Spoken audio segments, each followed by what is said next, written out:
nós teremos aí 5 palestras, com certeza um dia cheio de emoções, cheio de conhecimentos, e já estamos aqui de prontidão com o Dr. Gerson Shigimori, que vai falar sobre audiência trabalhista. Vamos dizer, numa escola de samba, o senhor seria o quê? Uma comissão de frente, abrindo o nosso evento. Porta-bandeira depois, acho, né? Tá. Estamos aqui recebendo também o Dr. Clóvis Brasil Pereira, que vai falar sobre processo de conhecimento no novo Código de Processo Civil. Um tema interessante que está realmente mobilizando a nossa instituição, tanto aqui na capital quanto no interior. A busca de conhecimento, de informações a respeito desse novo código é constante. E nós estamos atentos. O nosso Departamento de Cultura e Eventos criou, nós falamos de uma forma figurada, uma força-tarefa para atendermos o interior todo, os colegas que necessitam desses conhecimentos pelo interior. Nós aqui, muitas vezes, nós não damos o devido valor, porque nós temos a facilidade dessas palestras de encontrar aqui na OAB todos os dias. Mas os colegas das subseções, eles não têm tantas palestras devido à distância, devido à dificuldade, né, de locomoção, transporte. Então, nós criamos essa força-tarefa para atender esses colegas do interior e, dessa maneira, levar a mesma qualidade, o mesmo conhecimento daqui da capital para esses colegas. E o Dr. Clóvis faz parte dessa força-tarefa, nos atendendo, já tem aí várias palestras marcadas aí para o interior. Solicito aos senhores que não esqueçam de preencher essa ficha. Para nós é muito importante saber a opinião de vocês. Também não esqueçam também de preencher, quem recebeu direto a ficha de inscrição, que é dessa ficha que nós vamos fazer os certificados. Também comunico aqui rapidamente aos senhores que vocês estão doando, como forma de inscrição, um kit escolar. Esse kit escolar, todo começo de ano nós solicitamos e depois doamos para as várias instituições necessitadas de crianças carentes. É uma maneira da OAB ajudar socialmente essas pessoas necessitadas. E hoje, com o Carna Jurídico, o Departamento de Cultura e Eventos se vê orgulhoso em cumprir a sua missão, que é levar o conhecimento jurídico a todos os colegas. E com essa plateia lotada, nós temos certeza que, novamente, acertamos e estamos no caminho certo. Comunico também aos colegas que estão aqui de pé que no segundo andar nós temos espaço para que os senhores possam assistir através do telão com a mesma qualidade. E em seguida, se estiver lotado, nós temos aqui a sala VIP também à disposição com telão e com cadeiras. Bom, vamos passar imediatamente a nossa comissão de frente ao Dr. Gerson Shigimori, falando sobre audiência trabalhista, ele que é advogado trabalhista, professor de cursos jurídicos, palestrante do nosso Departamento de Cultura e Eventos da OAB São Paulo. Professor Gerson Shigimori, só um parênteses, ele já correu o estado de São Paulo todinho, com toda certeza mais de uma vez. Ele já recebeu vários prêmios do nosso Departamento de Cultura por conta do trabalho que ele vem realizando e colocando o seu tempo à disposição dos colegas. Também é professor convidado da ESA, autor de videoaula em temas trabalhistas, que é esse vídeo aqui, que está à disposição dos senhores ali naquela mesinha. com apoio do curso legal e o professor que também é professor desse curso. Coordenador do Shigemori Cursos Jurídicos. Professor Gerson, o senhor está com a palavra. Então nós vamos abordar os principais aspectos da audiência trabalhista para que possamos aí ter uma ideia bem básica do que é esse assunto. Eu sou um advogado, apesar dos elogios, eu agradeço muito, não mereço os elogios, eu sou um advogado que sobrevive da advocacia. Dou algumas aulinhas também para complementar a renda, mas eu sobrevivo da advocacia há 25 anos, gosto do que eu faço, não pretendo mudar minha profissão. E gostaria então de passar assim, alguma coisa que eu já vi, que eu vejo, que eu acredito. Em termos de audiência, pessoal, o primeiro aspecto que eu gostaria de abordar é o seguinte: muito advogado tem um certo desconforto quando se fala em audiência. Tem um certo medo, um certo receio, não é? Vou ter audiência, será que vai dar tudo certo? Fica tenso, fica nervoso. E também fica um pouco desconfortável com relação à pessoa do juiz, não é? A pessoa fala, o juiz é prepotente, o juiz é agressivo. Ou com relação ao advogado, o patrão da parte contrária, que também eu vejo que muitos colegas ficam com certo receio, ficam até certo ponto magoados com alguma coisa que o outro lado disse. Tudo isso aí eu vejo de uma forma um pouco diferente. Primeiro, eu vejo que a audiência no fórum é um ambiente que nos pertence. Nós somos advogados e temos o direito de estar lá. Então, aquele é um ambiente profissional nosso. É como se fosse a sala de cirurgia para um cirurgião. É como se fosse o campo de futebol para um jogador de futebol. Então, o ambiente da audiência no fórum é um ambiente que precisa ser familiar para o advogado, precisa ser confortável, precisa ser um ambiente seguro. Então, não podemos ter receio da audiência. Pelo contrário, nós temos que ter anseio de estarmos na audiência, não é? Porque é ali que nós vamos expor o nosso trabalho, o nosso argumento, as nossas teses, e vamos buscar justiça ali. Então, eu vejo que ali, o ambiente da audiência, claro que é um ambiente sério, que exige uma concentração grande dos profissionais, mas é um ambiente que não pode ser um ambiente hostil. Tem que ser um ambiente íntimo para nós advogados, né? Então nós temos que ter aquilo como um ambiente familiar, um ambiente profissional. Nunca ter receio de ir para uma audiência.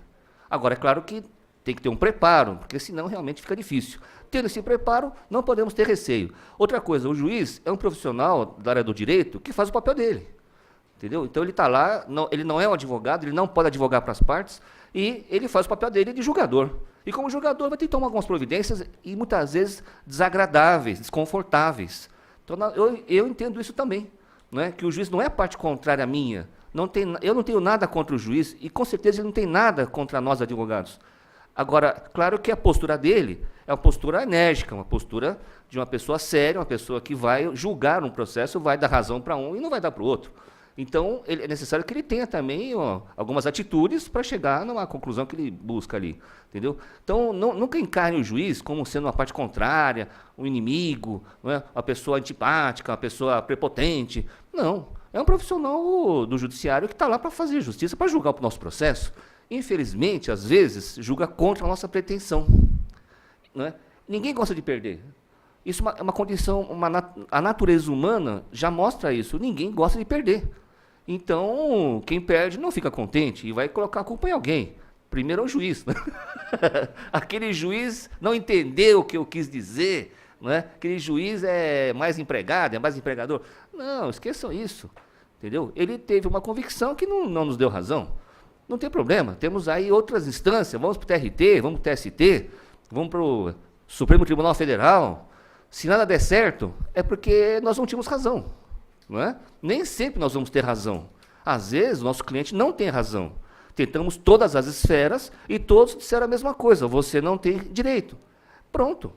Não é? Infelizmente é assim. E outras áreas também é assim. Eu tenho primos que são médicos e muitas vezes o paciente deles falece, vai a óbito.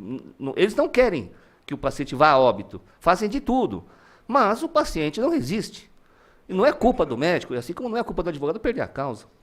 Né? E também o advogado da parte contrária faz o papel dele, defende o lado dele, que é diametralmente oposto ao nosso. É claro que ele não vai ser simpático à nossa causa, à nossa pessoa, não é assim. não é? Então, a nossa profissão já traz essa animosidade pelo litígio, pelo combate. Então, o outro advogado, ele vai ter uma postura totalmente contrária, uma postura de resistência, de oposição, não é? Mas está fazendo o papel dele também. Então, tudo isso nós temos que encarar de uma forma positiva, entendeu? Nunca imaginar que o juiz é parte contrária, o advogado é prepotente, nada disso. Então, dessa maneira, fica muito mais tranquilo a nossa presença na audiência trabalhista. Agora, é claro que, muito importante para o advogado, ter preparo. Não é? Preparo, porque se vai lá sem preparo, todo mundo fica indignado. O juiz, a parte contrária, o seu cliente, a sua testemunha, todo mundo fica indignado, porque o próprio advogado não sabe nada, não sabe nem do que está sendo discutido. Quer dizer, isso é uma coisa também difícil de entender. Como é que alguém que se diz advogado vai para uma audiência marcada há meses antecipadamente, chegando lá e não sabe nem o nome do seu cliente, não sabe nem do que se trata, não é? Aí está o juiz perguntando, doutor, o seu cliente compareceu em tal lugar? Ele falou, não sei, excelência, não sei. Mas por que o senhor não sabe? É porque não fui eu que fiz a petição inicial, não é? Foi o meu colega. Então, mas o senhor não leu a petição antes de vir para cá? Ou não leu antes de entrar na sala, pelo menos? Não é? Quer dizer, então, é uma situação muito difícil. Então, o preparo é muito importante, tá certo? Agora, olhando pelo lado da advocacia, que eu sempre fui advogado e pretendo ser advogado até o resto da minha vida, nós temos aqui algumas visões pelo advogado, e que a própria legislação nos traz. Com relação ao juiz, temos várias previsões aí, do CPC, da CLT, com relação ao juiz. Mas eu tenho uma aqui, né, já que nosso tempo é curto, para mostrar para os senhores, que é a LOMAN. A LOMAN é a Lei Orgânica da Magistratura Nacional. É a Lei Complementar 35 de 79. Lei Complementar 35 de 1979, traz a Lei Orgânica da Magistratura Nacional. Seria como se fosse um estatuto para o advogado. Nós temos a Lei 8.906, que é o nosso estatuto. O juiz tem o dele lá. E no artigo 35, diz o quê? São deveres do magistrado. Não são favores, são deveres. Tratar com humanidade, inciso 4º. Caput, são deveres do magistrado. 4º, tratar com humanidade as partes, ou seja, para nós, o reclamante, o reclamado, os membros do MP, os advogados, que somos nós, as nossas testemunhas. Não é? Então, se algum dia o juiz, por algum motivo, né, ultrapassar alguns limites, do tipo falar para o advogado assim, doutor, cala a boca, o senhor já falou demais, doutor, cala a tua boca, não é? Você já falou demais. Só vai falar quando eu autorizar. Não é, doutor?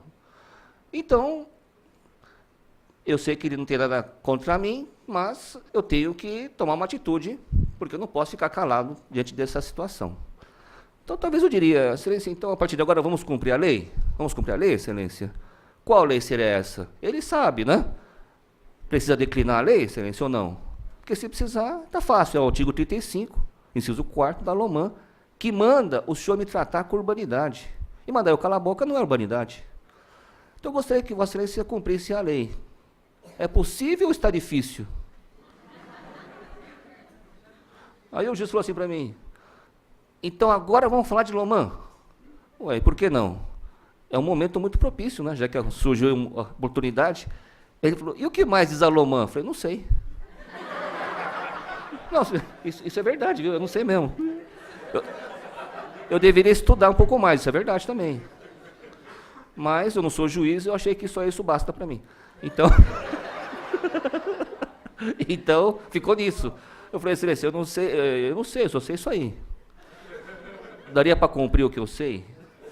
É? Aí ele falou, se você não sabe é nada. Concordo, mas pelo menos eu sei isso aí. Não é? Nesse momento, acho que é importante eu saber pelo menos isso, que eu estou sendo atacado aqui, né, indevidamente, e eu preciso me proteger. Então, como é que vai fazer agora? Não sei como é que faz agora. Como é que faz? Eu vou na corregedoria, entro com um processo contra o senhor, não sei. Né? Vamos ver depois. Depois que eu sair dessa audiência, eu vou estudar o que eu vou fazer. Mas pelo menos eu gostaria agora de ser respeitado, no mínimo, porque a lei manda que o senhor me respeite, por gentileza. Não é? Por favor. Agora, as providências eu vou ainda pensar se eu vou tomar ou não, depois que eu sair daqui. Mas que tem a previsão, tem. Não está revogado. Não é? Então, existem, claro, outras previsões, mas essa eu acho que é muito importante, muito interessante saber. Outra coisa também, só aproveitando aqui, só um ganchinho com relação a essa figura do juiz. O juiz ele é soberano na decisão, ninguém discute isso, né? Ele tem ampla autonomia para julgar, a 765 da CLT já fala isso. Juízes têm ampla liberdade de gestão do processo, deve sempre zelar pelo andamento rápido, celeridade, né? Tem várias previsões. E uma também muito importante do CPC, que agora vai ser alterado, o Dr. Clóvis vai abordar isso aí daqui a pouquinho. O 131 traz o princípio do livre convencimento fundamentado, onde o juiz julga da forma que ele bem entende. Todos os processos trabalhistas, para não dizer todos, 99,99% dos processos trabalhistas são de natureza cognitiva. Por quê? Quem entra com a ação é o ex-empregado, que não tem nenhum documento para provar as suas reivindicações. Por quê? O ex-empregado vai buscar o que ele não recebeu. O que ele não recebeu não foi pago a ele, e o que não é pago ao empregado não é documentado, porque o empregador, se documentar a sua inadimplência, faz prova contra si mesmo. Então, todo ex-empregado, ele não tem documento para provar a sua reivindicação, porque a inadimplência perante o empregado não é documentada. Porque, se for, faz prova contra o patrão. Então, o empregador que não paga o empregado, ele simplesmente não paga, não quer nem discutir isso. Agora, na justiça, né, o ex-empregado vai fazer provas testemunhais, que é muito importante, ou perícia, documento, eventualmente. Documento é muito pouco, né? E, do outro lado, a reclamada também alega o oposto. Não, nunca fez hora extra, nunca foi meu empregado, e também não traz documentos. Por quê? Não tem como ele provar um fato negativo. Então, ele vai provar o quê? O que ele pagou. Então, toda ação trabalhista é carregada de muita subjetividade. E aí o juiz ele tem uma argumentação do reclamante e, contrariamente a essa argumentação, outra da reclamada. Os dois fazem prova.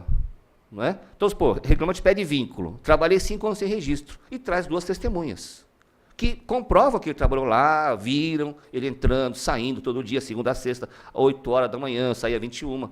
Por outro lado, a reclamada também traz 2 testemunhas, provando que o reclamante nunca entrou na empresa.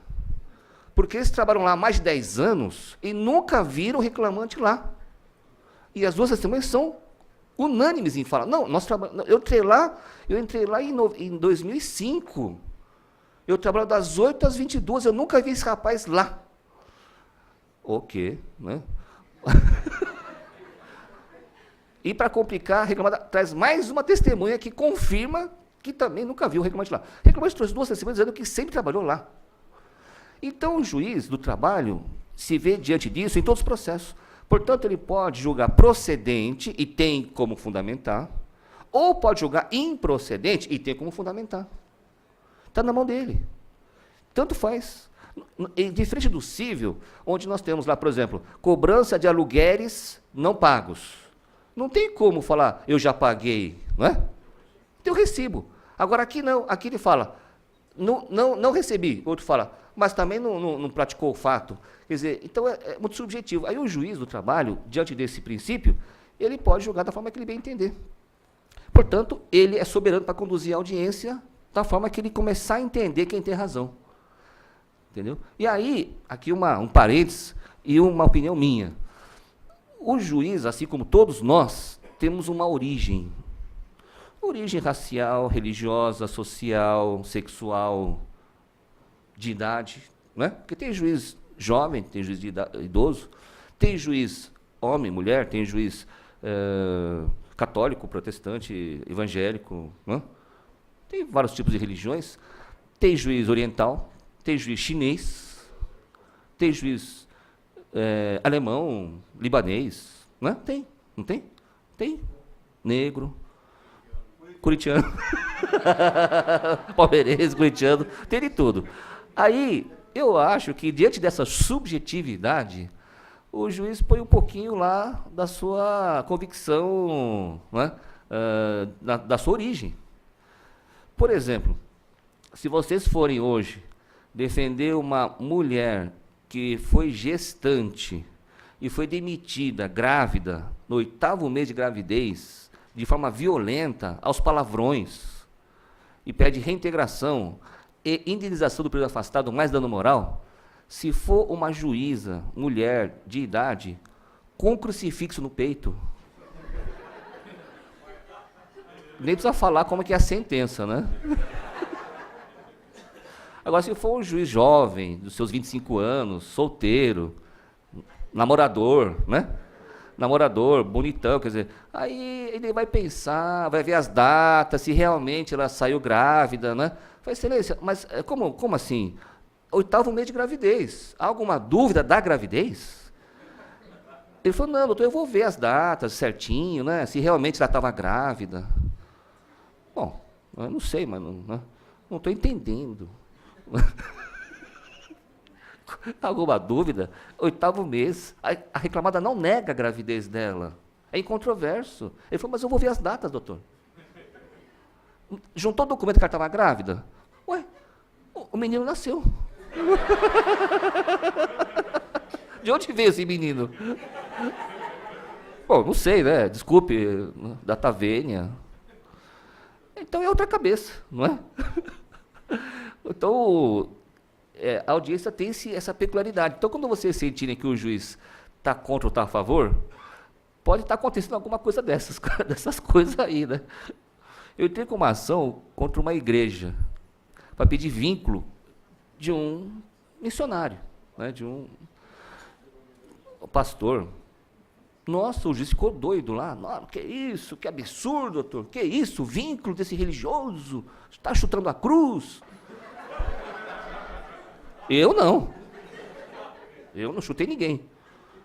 Eu entrei com a ação. Não. Que absurdo, tal, né? Bom, então é improcedente. Ele falou, quer desistir da ação? Eu não. Se eu entrei é para continuar, não é para desistir, né? Não é? Eu não entendo isso. Entra com a ação e desiste, para quê? Para que isso? Entrar com a ação e desistir? Eu não vejo utilidade nisso. Eu tenho que entrar com a ação para ir até o fim. Porque aqui é improcedente. Então tá bom, Já posso fazer o recurso ordinário? Como é que é? Começou o prazo? Pode embargar agora a declaração ou não? É oral? Né? Sei lá, mudou tudo, é tudo eletrônico, rápido. Então, quer dizer, aí eu perguntei para ele no final, qual é a sua religião, excelência? Ele falou, não interessa. Não, interessa sim. Não é? Porque aí eu acho que tem alguma coisa de suspeição, impedimento, não tem esse negócio aí? Suspeição, impedimento? Eu acho que tem isso aí, não tem? Eu me lembro alguma coisa assim. Não é? Eu não sei, né? Porque na hora a gente não lembra nada, na hora esquece tudo. Então, parece que, se eu não só me engano, aí parece que tinha um negócio de suspeição, impedimento, sei lá. Entendeu? Olha lá, não é? Não sei se por acaso se encaixa ou não, né? Também, precisa ver isso também. Mas você vê que a figura do juiz aí importa bastante na audiência. Então dá uma olhadinha aí com quem vocês estão lidando. Outro ponto também importante aqui, que eu acho, é a conciliação, não é? Acordo. Todo processo é de conhecimento. Ou todo processo, quase todo, 99,99% dos processos são de conhecimento. Então nós temos um suposto credor e um provável devedor. Ninguém ganhou nada até agora. Ninguém perdeu nada. Não transitou em julgado a sentença. Então, o acordo é o que vai se encaixar muito bem ali, não é? Então, eu acho que o advogado trabalhista tem que ser a favor do acordo, certo? Primeira coisa, ser a favor do acordo sempre. Por quê? Porque é bom para o seu cliente reclamante, porque ele recebe antes, não tem mais o risco de perder a ação e não vai demorar 200 anos. Porque às vezes demora 5, 10 anos, perdeu. Eu já tive processo, ganhamos na primeira instância, ganhamos na segunda, estava até na execução provisória.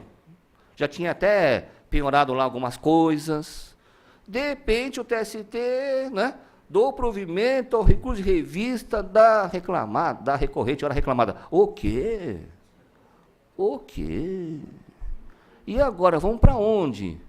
Né? Depois do TST, vai para onde? Vaticano? Não.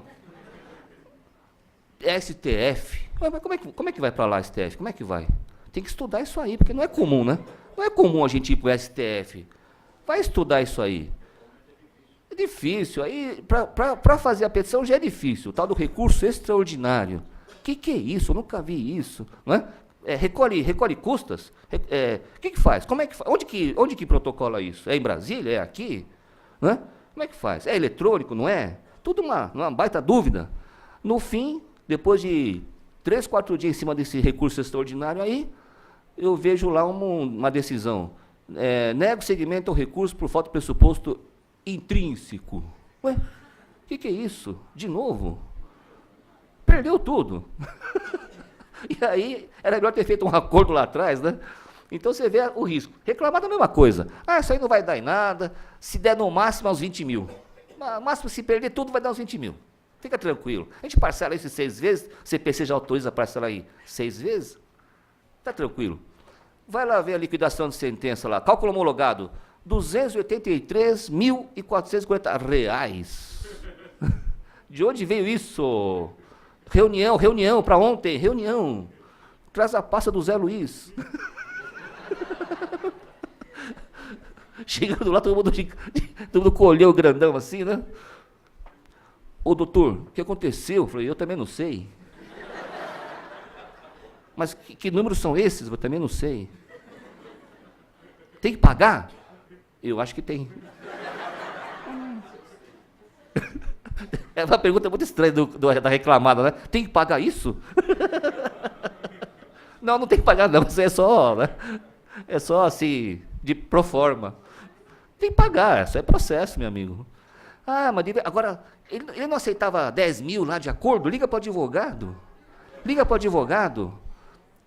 Não, liga para o advogado, eu ligo, mas depois dessa, ele homologou um cálculo de 283 mil, homologou na liquidação de sentença. O advogado vai aceitar os 10 mil que ele aceitava 5 anos atrás? Mas nunca. Aliás, ele nem vai atender meu telefone. Não é? Não vai atender o telefone. Quem fala? Shigemori. Olha, deixa o telefone que o doutor retorna. Falei para a moça, já deixei 10 telefones. Então deixa mais um. Ah, vai para lá. Oh, não quer falar, não quer, né? Não quer. Ele quer penhorar tudo lá. Então devia ter feito um acordo lá atrás. Acordo é bom. Por isso que acordo é bom. Qual é o melhor valor do acordo? Aquele que o seu cliente aceita. Não tem nem mais nem menos. E depende da nossa vontade. Se o cliente aceitou R$ 1.000, o juiz homologou. Eu achei pouco, muito pouco. Não é? Eu, pelo reclamante, achei péssimo, mas eu não vou falar nada. Entendeu? Eu vou ficar quieto. O cliente quer pagar 100 mil, o valor da causa era 70. O valor da causa, 70 mil. Cheguei lá, o preposto falou assim, primeiro não era para fazer acordo nenhum, era para ir até o fim. Chegou lá, o preposto falou, ontem resolveram fazer um acordo com a moça aí. É mesmo? Mas nem me comunicaram. Mandaram te avisar hoje. Qual é o valor? 100 mil. 100 mil do quê? 100 mil reais. Não, pode ser. O valor da causa é 70. Deve ter havido algum engano. Vou ligar para o gerente. Liguei e falou, Valmir, Shigemori. Ele falou, fala. Estou aqui na Talvara. O preposto está falando que autorizou 100 mil? Ele falou, é isso aí, qual é a dúvida? Qual é a dúvida? Não, dúvida nenhuma.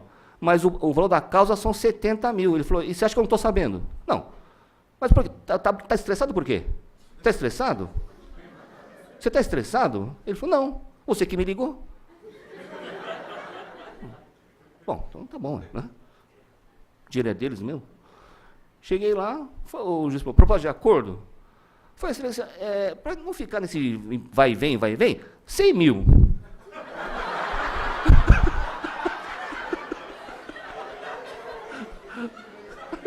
O juiz falou assim, doutor, fala sério. Não, eu também, não sei.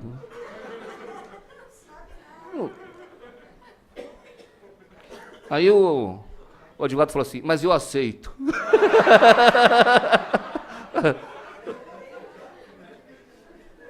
Está acontecendo aqui, né? Coisa de louco. E pago 100 mil. A moça achou bom também. Saímos. E não sei o que aconteceu.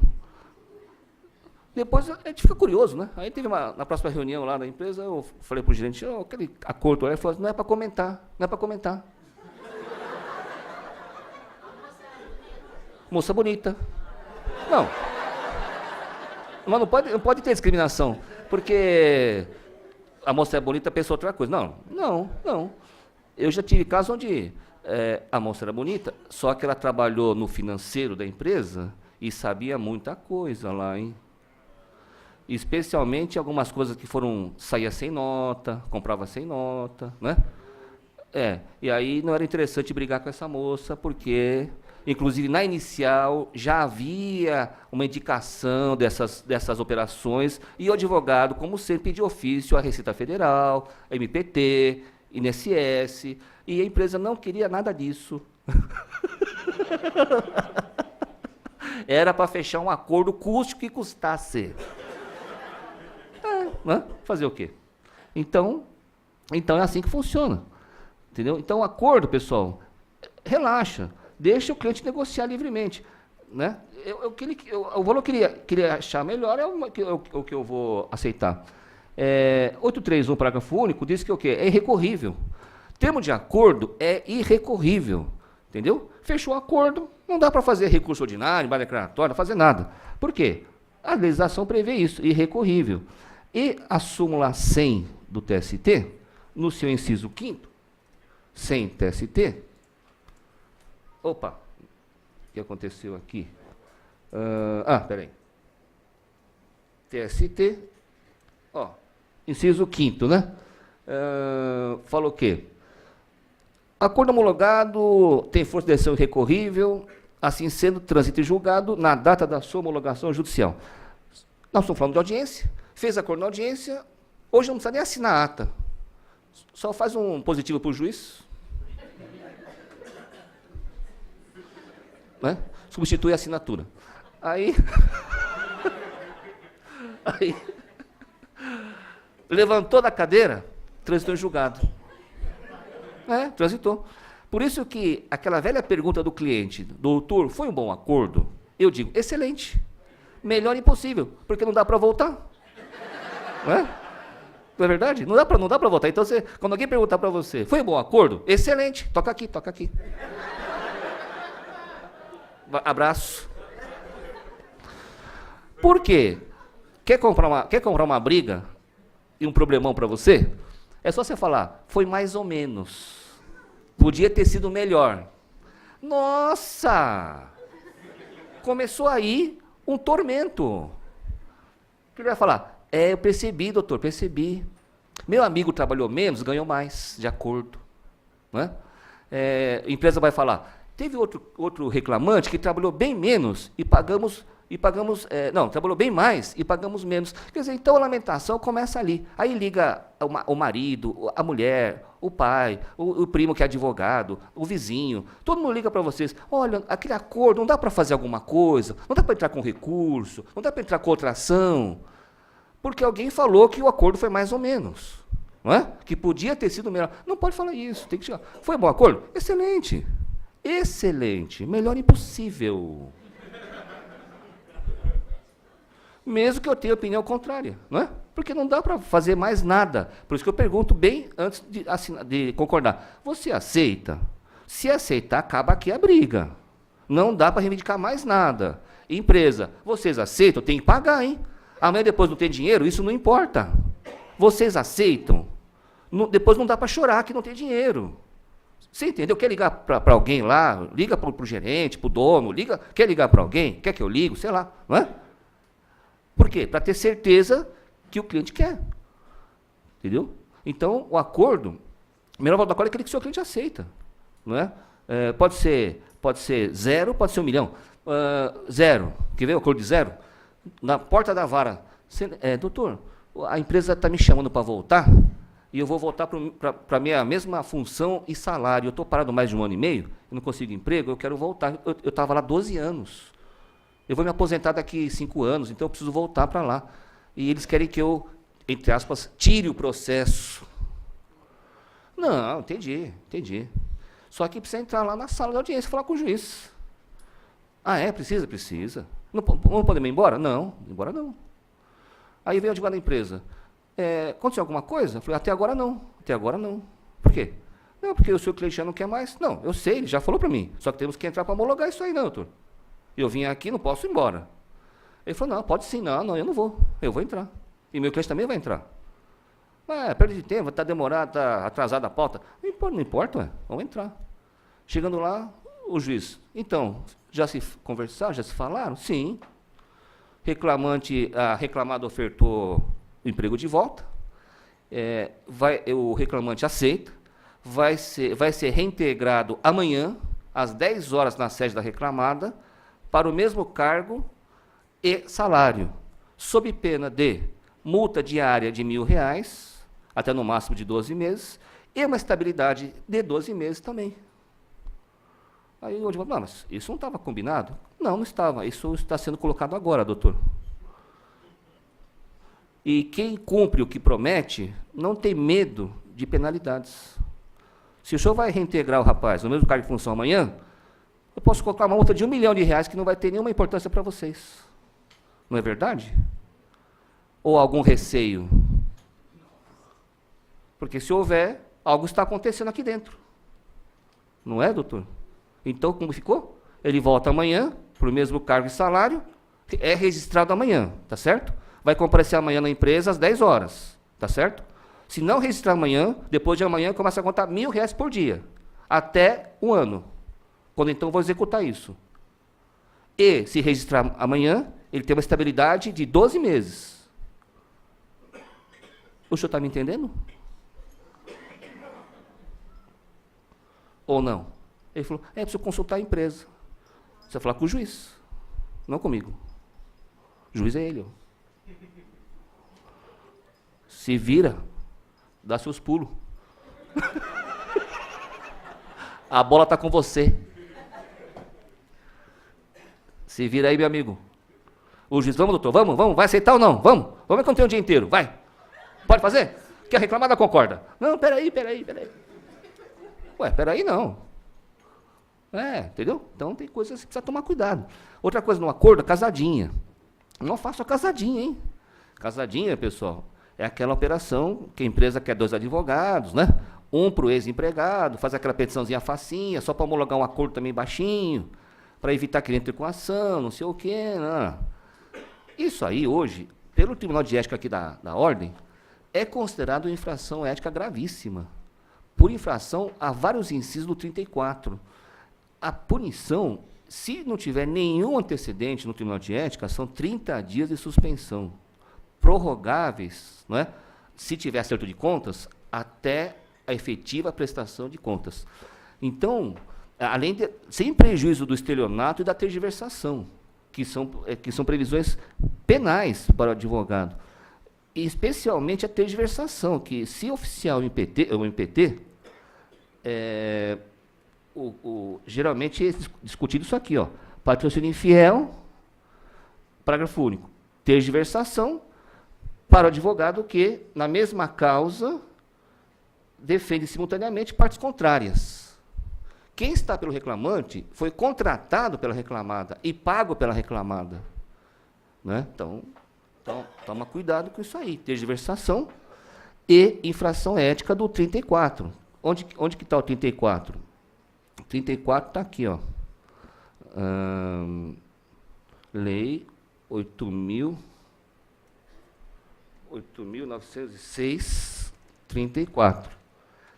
Nós temos 2 previsões para punir o advogado. O Código de Ética e o 34 do 8.906. O 34 não tem nada a ver com o Código de Ética. Entendeu? É uma previsão específica. Infração disciplinar. Quer ver onde vai entrar aqui a casadinha? O 5º. Geralmente a petição já vem pronta para o advogado do reclamante. Não é? Então, ele incide no inciso 5º. Não foi ele que fez. O 8º estabeleceu entendimento com a parte adversa sem autorização do cliente. O cliente nem está sabendo. O reclamante está sendo enganado. O 9º, tá? O 9º. Que mais aqui? O 17º. O 17º, o 18º e o 19º. E o 19º, talvez, né? E o 20º? Do 17º ao 20º já dá uma suspensão. Quer ver? Lá embaixo está, suspensão. Suspensão é aplicável nas infrações do 17º ao 25º. Vai dar suspensão aí para o advogado. Entendeu? Então, fujam disso. Né? Por mais que ofereçam aí valores, sai fora, hein? Tá certo? Eu não atendo o telefone, não respondo e-mail, não faço reunião para tratar disso, hein?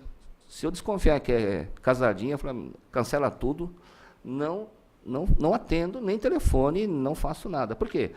Porque isso aí não interessa para nós. Não é? Dinheiro não é tudo, entendeu? Nossa profissão é ad eterna. Eu pretendo advogar até o último dia da minha vida, se eu puder. Então, para mim, o dinheiro é secundário. É necessário, é importante, mas é secundário. É igual o médico. Primordialmente, ele tem que proteger a vida. Depois o dinheiro, né? Não é assim que funciona? Primeiro ele vai proteger a vida, depois o dinheiro, né? Primeiro você atende o paciente aí na emergência. Depois vamos tratar do dinheiro. Não, primeiro o dinheiro, deixa o cara morrer, se não tiver como ver. Opa, então inverteu tudo. Mesma coisa advogado. Né? Primeiro a moralidade, a ética, a legalidade, depois o dinheiro. Dinheiro é importante, hein? E eu preciso muito. Né? Só que tem que ter um discernimento aí, senão não vai. Entendeu como é que é? Então, assim, o acordo tem várias nuances, mas o principal é esse. Último aqui, até uma dica aqui do que nós praticamos, é o seguinte, depoimento pessoal. No processo trabalhista, não tem depoimento pessoal, só interrogatório. Por quê? 2 artigos denotam isso. 820, CLT, 820, que fala em inquirição, as partes serão inquiridas e testemunhas, e serão reinquiridas através do juiz, e o 848. Então, diante desses 2 artigos, nós temos só a inquirição ou o interrogatório, que são sinônimos. Não temos o depoimento pessoal. Né? Aqui temos interrogar os litigantes. Então, nós só temos o 342, CPC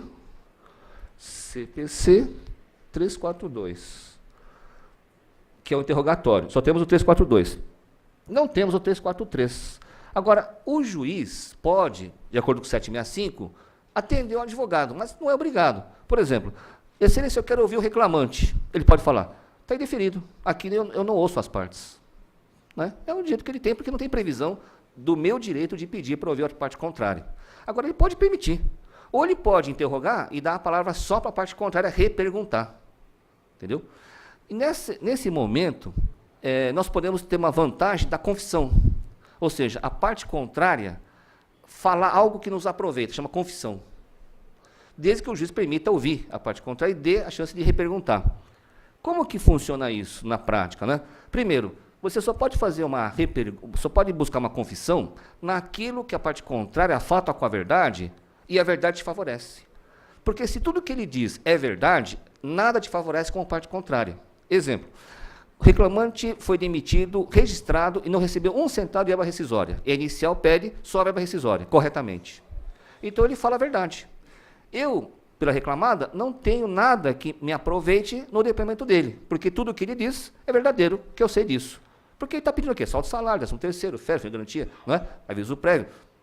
Agora, se ele pede uma hora extra que ele não fez, ali ele falta com a verdade. E se ele falar a verdade, me favorece. Concorda? Então, eu preciso buscar, na parte contrária, aquilo que ele falta com a verdade e, no segundo momento, fazer com que ele diga que realmente ele não praticou aquilo para me favorecer. Isso não é tão fácil, porque a parte contrária vai deturpar esse ponto. O senhor fazia hora extra? Fazia. Que hora que o senhor entrava? 7 da manhã. Que hora que saía? 22. Isso é uma inverdade. A verdade é que ele entrava às 8 e saía às 17. E como que eu faço para forçá-lo a dizer que ele não saía às 22 e sim às 17? Aí que entra uma questão estratégica. Eu preciso ter uma informação privilegiada, às vezes não temos, para fazer com que ele confesse que ele não saía às 22 e sim às 17. Como que eu faço isso? Pesquisando a vida do reclamante. Eu vou no Facebook dele, até deixo uma mensagem. Oi, tudo bem? Me adicione como amigo. Aí ele fala, quem é? Eu coloco Shigemori. Ele fala, não conheço. Vai conhecer. Calma. Sou seu amigo. Não, inimigo não sou, né? Inimigo não sou. Vou no Google, ver o nominho dele no Google, aparece algumas coisas. Falo com quem trabalhou com ele na empresa, que é minha cliente. Junto mais algumas informações que vão surgindo. E pode ser que eu tenha aí alguma informação que me favoreça. Exemplo, pergunta para o reclamante, se ele possui curso superior, qual é a importância, qual é a pertinência da pergunta, doutor? Qual é a pertinência dessa pergunta?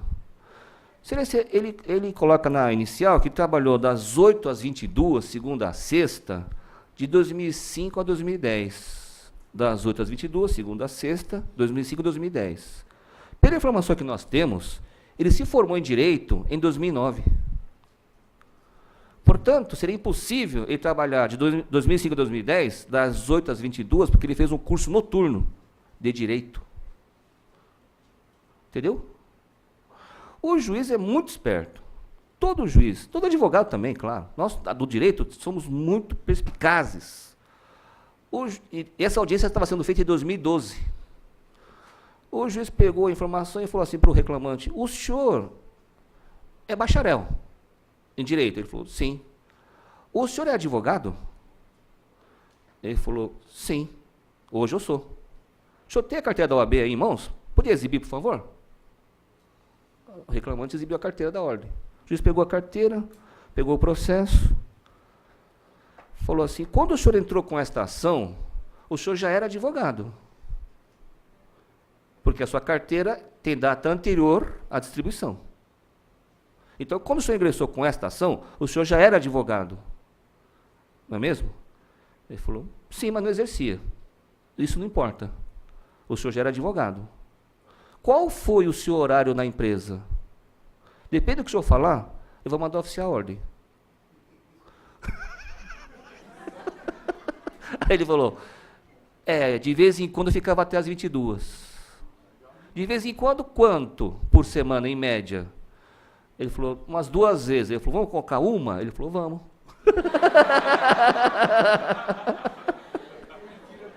Tem perna curta. Então, essa é a estratégia de você pesquisar o reclamante e der sorte de pegar uma informação. Por exemplo, esse que saía 22, ele tinha um segundo emprego às 19 horas. Ele saía às 18 da empresa e tinha um segundo emprego que começava às 19. E nós pegamos também. Entendeu? Como é que ele ficava até 22 se ele tinha um segundo emprego no mesmo período? Tudo isso você vai pegando.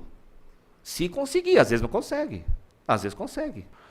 Eu consigo chamar o advogado pelo nome sem nunca tê-lo visto. Doutor Fernando, tudo bem com o senhor? Trouxe a Valéria como preposta, ela é meio fraca, hein? Ela é meio fraca. Trouxe o João como testemunha, ele também não ajudou muito o senhor ultimamente, né, doutor? Aqui o seu cliente tem 15 processos, já perdeu 13 e fez acordo em 1. E o outro está para fazer audiência, não é mesmo? O senhor quer fazer acordo ou quer perder mais um?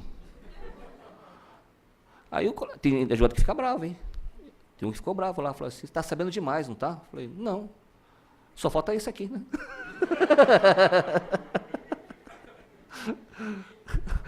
Mas são informações que estão disponíveis ao público.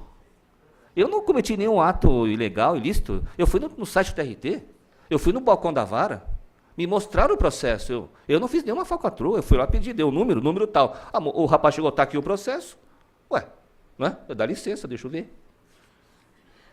Tirar umas fotinhas.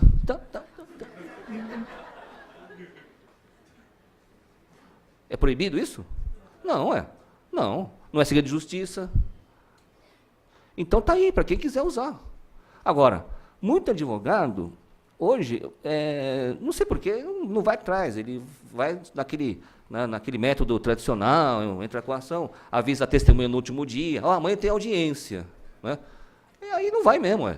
Aí eu vejo o colega falando, tá difícil, a advocacia tá difícil. Eu falei, vai piorar. Do jeito que você faz, pô. Você vai ter que dar uma acelerada no negócio, tem que ter uma estratégia, tem que ter uma dinâmica, tem que ir atrás das coisas, precisa trabalhar, não é? Honestamente, não tem nada de ilícito aqui, entendeu? É só você pesquisar, pronto, entendeu?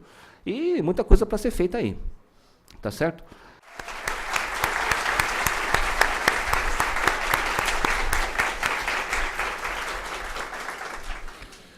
Bem, professor, muito obrigado. Começamos muito bem, com chave de ouro.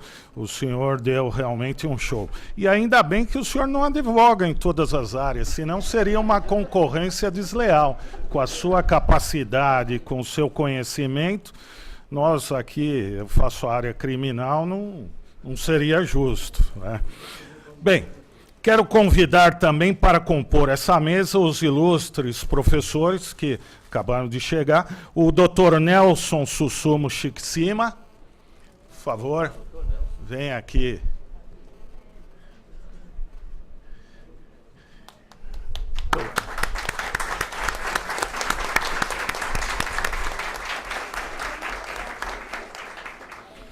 Que tem alguns colegas que chamam de Nelson Shigimori, né? Então já fazem uma mistura aí. Dr. Nelson, obrigado pela sua presença. E também quero convidar o Dr. Alexander Ferreira Canabal.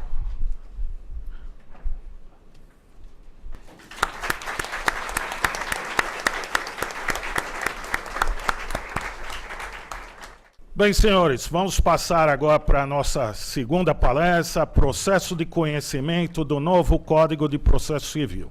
Expositor, Dr. Clóvis Brasil Pereira, advogado, mestre em Direito, especialista em Processo Civil, coordenador pedagógico da Comissão de Cultura e Eventos da OAB Guarulhos, diretor da ESA Guarulhos, professor universitário, coordenador pedagógico da pós-graduação em Direito Processual Civil da FIG, diretor da revista eletrônica ProLegis e autor de diversos artigos jurídicos do livro O Cotidiano e o Direito. E também palestrante do nosso Departamento de Cultura e Eventos. Dr. Clóvis, seja bem-vindo. A sua palestra muito esperada por causa desse tema interessante, e o senhor está com a palavra. Muito obrigado. Com relação ao processo de conhecimento, ele vem lá no livro 1, aí dá para dizer, livro 1, processo de conhecimento e o cumprimento de sentença.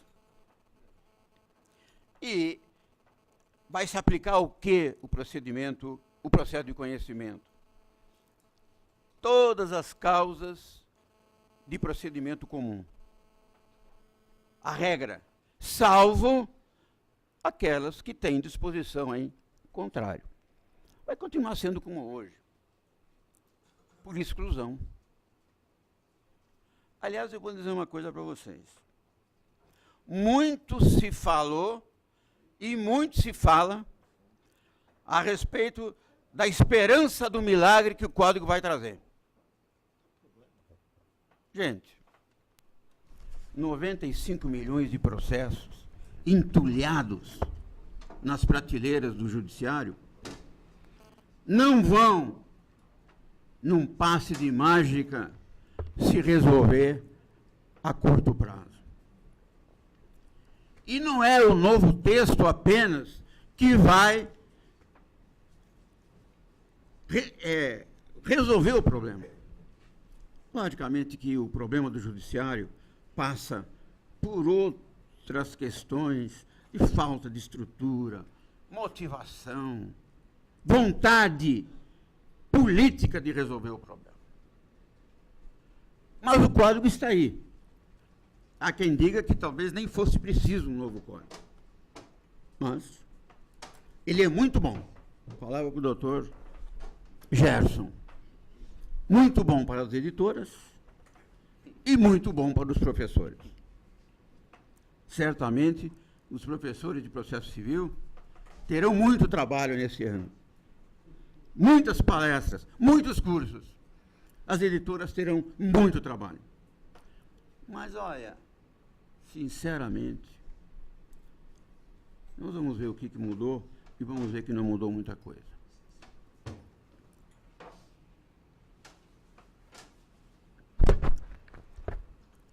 Por exemplo, sumário não existe mais. Isso é uma das principais notícias que aparece quando se fala no novo Código. não existe mais como nome sumário. Mas, na verdade, copiaram grande parte do sumário e trouxeram para o ordinário. Outro dia eu assisti uma palestra, num seminário que teve aqui, né? Então o palestrante, o colega falou, houve a sumarização do procedimento ordinário. Houve. Agora, isso vai resolver? Por exemplo, vai ter uma audiência de tentativa de conciliação. Eu vou pontuando algumas mudanças e depois até vou deixar o meu e-mail. Quem quiser o texto do que eu estou usando, você me passa o e-mail e depois eu passo para vocês. Desculpe. Vai ter uma audiência preliminar, que era própria do sumário. O que acontecia com o sumário? Em Guarulhos, onde eu tenho a atuação principal, nós temos 10 varacíveis. Até o mês passado, 9 juízes, como regra, toda ação de procedimento sumário já tem um despacho pronto. E uma jurisprudência do STJ convertia ao ordinário. Ora, tinham a ferramenta adequada para tentar uma conciliação antes da contestação e simplesmente desprezavam. A audiência de conciliação que existe hoje no Código. Pergunto para vocês que advogam no dia a dia. Qual é o juiz que leva essa audiência com seriedade? Quantas vezes nós não viajamos 200 quilômetros, 500 quilômetros para fazer uma audiência e o juiz simplesmente não levanta o bumbum lá da sua sala, ele pergunta, há conciliação? Não. Conclusão. Aí o cliente fala, doutor, que hora vai ser a audiência? Não, já foi, já. Acabou.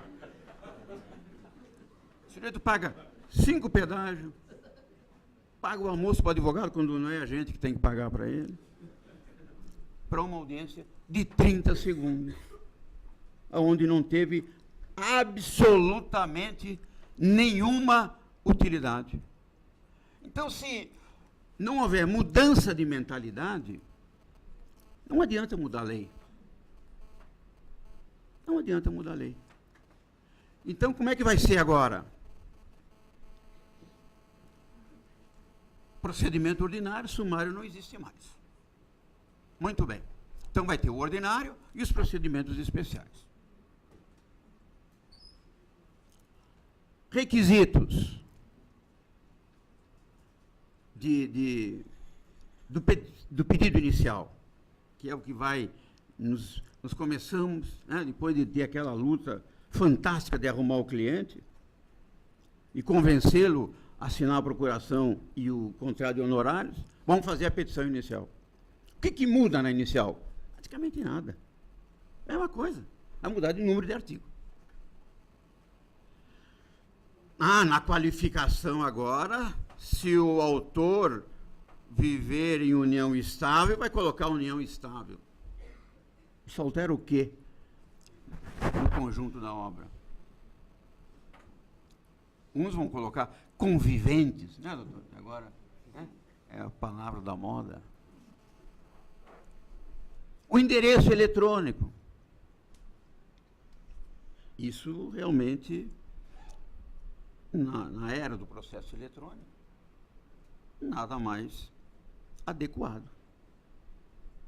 Pessoa jurídica vai ter que fazer um cadastro no site do tribunal, cadastrando o seu endereço eletrônico. E as intimações, as citações, poderão ser feitas por esse e-mail. Quem duvida que daqui a um tempo não vão ser citados pelo WhatsApp?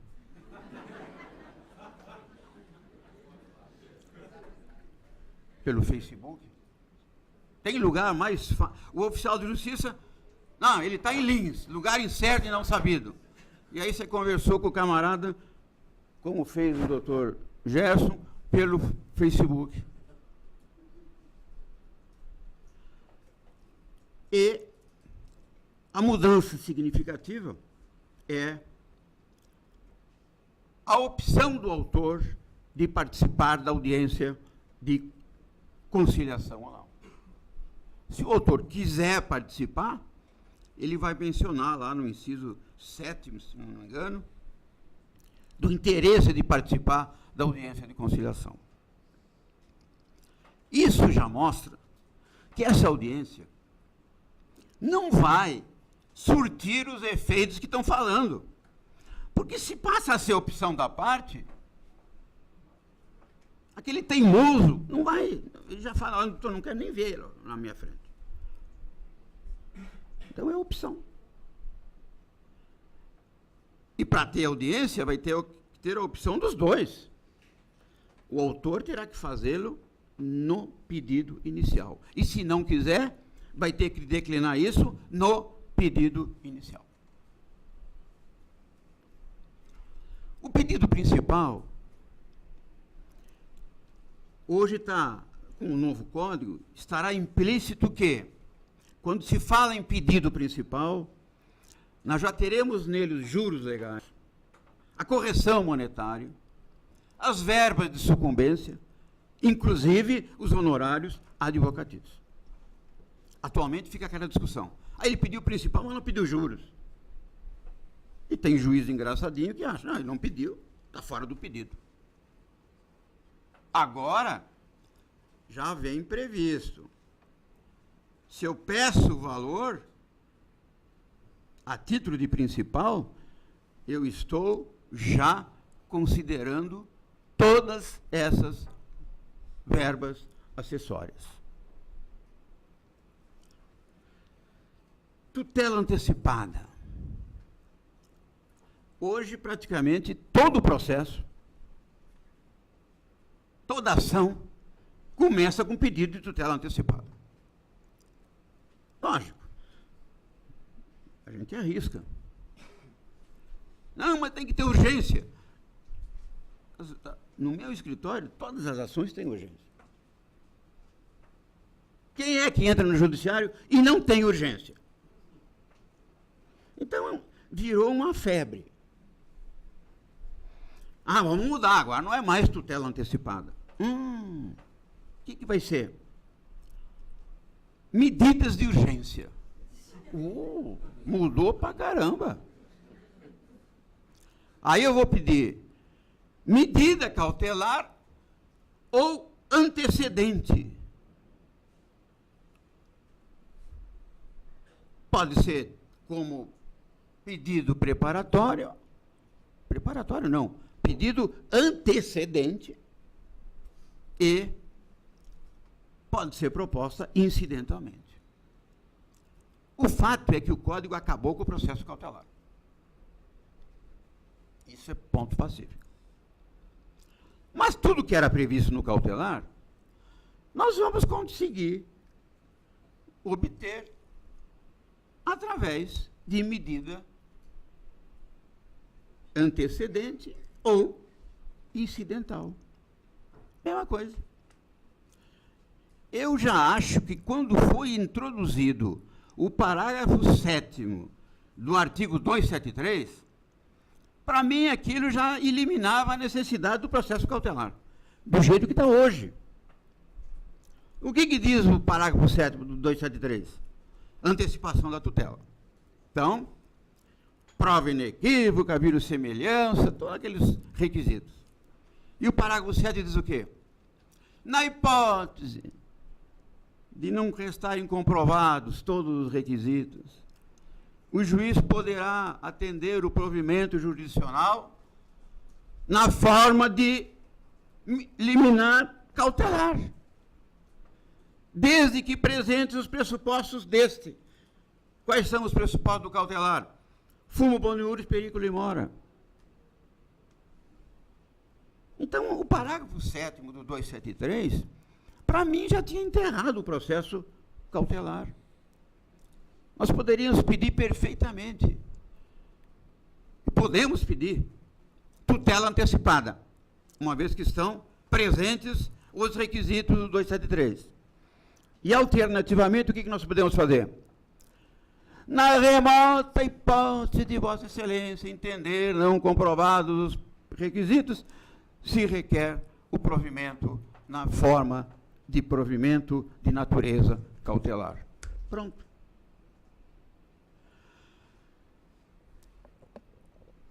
Quando que essa tutela de urgência vai poder ser concedida no novo Código de Processo? Quando houver elementos que evidenciem a probabilidade do direito e o perigo de dano ou risco ao resultado útil do processo. Falou a mesma coisa com outras palavras. Aliás, hoje são muito mais rígidos os requisitos da tutela antecipada do que o serão no novo Código. Por quê? Porque eles misturaram. Fizeram um misto. E aí vem a possibilidade de se exigir caução, como hoje é possível. Está no processo cautelar, o juiz pode exigir caução. Pode ser real, pode ser fidejussório. E hoje tem uma coisa, o novo código traz uma coisa interessante. A caução pode ser dispensada se a parte economicamente hipossuficiente não puder oferecê-lo.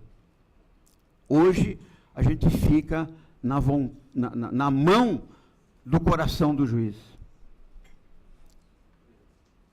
O pobre parece que não tem direito à proteção cautelar, porque ele não tem dinheiro para fazer caução.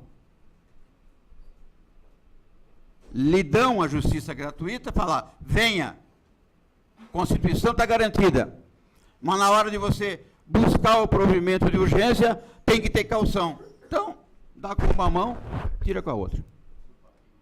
Agora, se provar que não pode, o juiz poderá dispensar a caução. Tutela de urgência poderá ser concedida de que forma? Liminarmente ou após justificação prévia. O que diz o processo cautelar hoje? Mesma coisa. Presentes materialmente os pressupostos da tutela, a liminar. Se não, pode-se fazer prova dos pressupostos através de audiência de justificação prévia. E eu falei, acabaram com o processo cautelar. Mas aí, qual é a solução? O Código traz a solução. A tutela urgente de natureza cautelar pode ser efetivada mediante arresto de bens, que hoje é uma cautelar específica, sequestro, que hoje é uma cautelar específica, arrolamento, que hoje é uma cautelar específica, registro de protesto contra a alienação de bens e qualquer outra medida idônea para a asseguração do direito. Significa o quê? Para qualquer medida, desde que se comprove a urgência, o risco do dano, o juiz poderá conceder a tutela urgente, sem processo cautelar.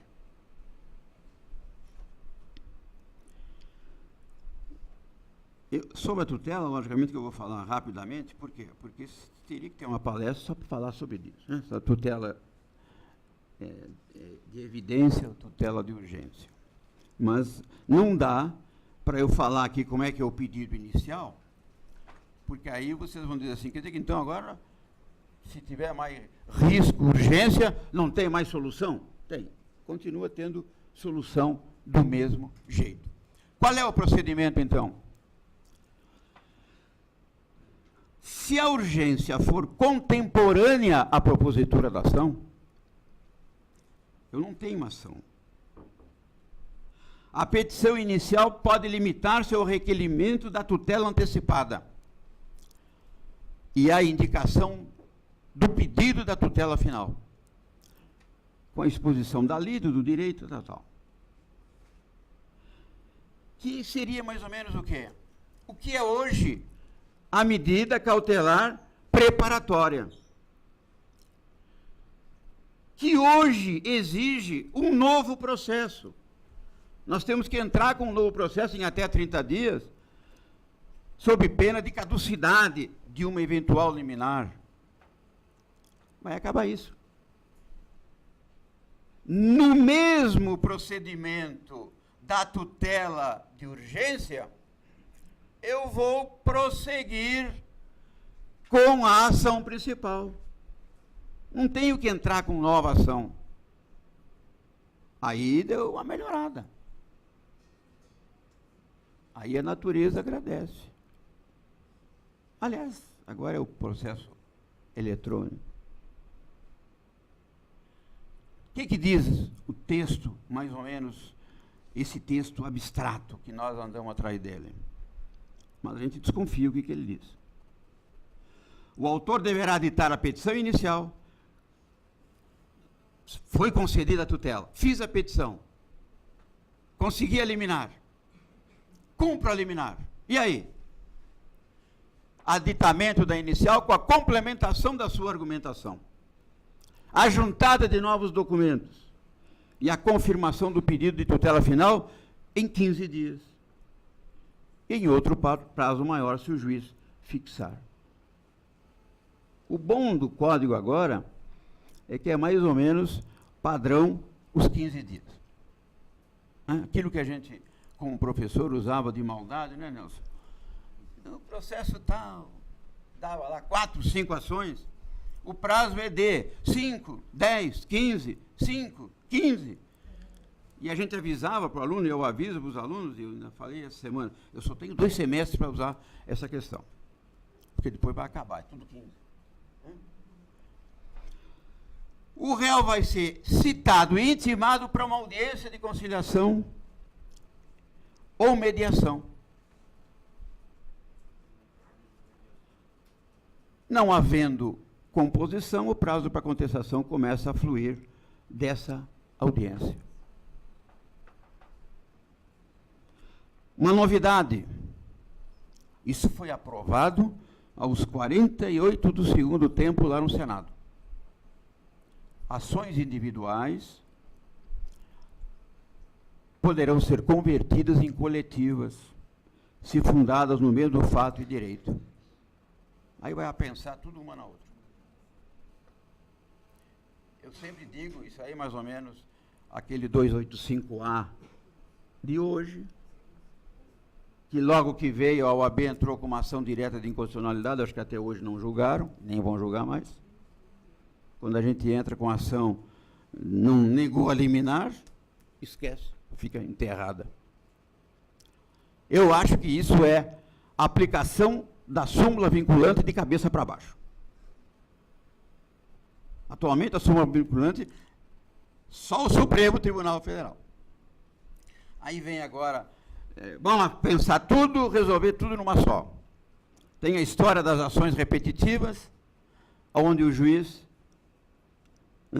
julgando 1, 2, 3, o resto vai no balaio. Para mim, isso é súmula vinculante de cabeça para baixo. Sem o nome de.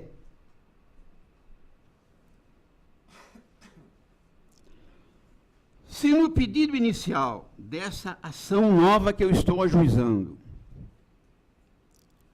o pedido for acolhido, se não for acolhido, o juiz pode extinguir, obviamente, o processo, sem julgamento, sem resolução do mérito, né? Aí o réu será citado para uma audiência de conciliação ou mediação. Conciliação e mediação é uma coisa que vai estar muito presente no Código. O conciliador e o mediador passou pelo texto a ser um auxiliar da justiça.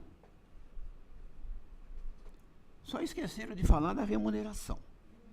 Mas isso é uma outra história. Por enquanto, está sendo coisa de desocupado, puxa-saco ou aposentado. Mas vai ter que vir regulamentação. Não é possível. Antecedência de 30 dias, Então, cito hoje, 30 dias no mínimo, marcar. O réu deverá ser citado pelo menos 20 dias de antecedência da audiência. Pergunto para vocês, que novidade tem isso, se hoje já é assim? Lá no juizado especial, o que fala? A audiência será marcada em prazo não superior a 30 dias.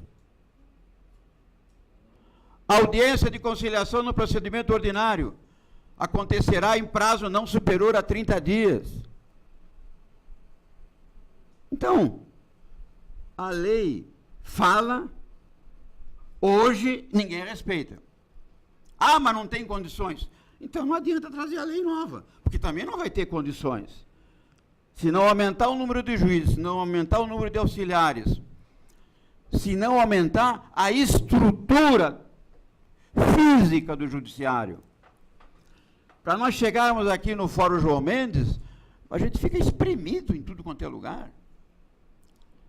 Nos fóruns de Guarulhos, tem que esperar um sair para o outro entrar. Aliás, em Guarulhos nós temos um problema sério. Se o sujeito não tiver GPS, ele não entra no judiciário, porque em cada rua tem uma unidade do judiciário. A vara de família num lugar, aliás, é o maior teste de resistência ao calor. A vara da execução fiscal é noutro, a vara da infância é noutro, o juizado especial tem 3 lugares, a Justiça Federal, obviamente, é noutro, a Justiça do Trabalho é noutro, e aí o colega chega perdido no trânsito 3 minutos antes da audiência, ele vai no fórum. Onde que é o fórum? Tem a placa toda na cidade lá, fórum. Aí você chega lá no fórum, não, mas o seu caso é lá. Ué, então lá não é fórum? Então, são dispositivos que seriam ótimos se pudessem ser cumpridos, mas que são desnecessários, porque hoje já é assim. A lei do juizado é de 1995. O Código de Processo Civil nosso é de 1973. Foi alterado em mais de 300 artigos em 13 de dezembro de 94. Então já está há mais de 20 anos que diz que é isso e não se cumpre, porque não tem estrutura. Será que agora vão pegar os desvios da Petrobras para fazer fórum? Quem sabe? Aí vai dar para colocar. Aí vai dar para colocar um fórum em cada esquina.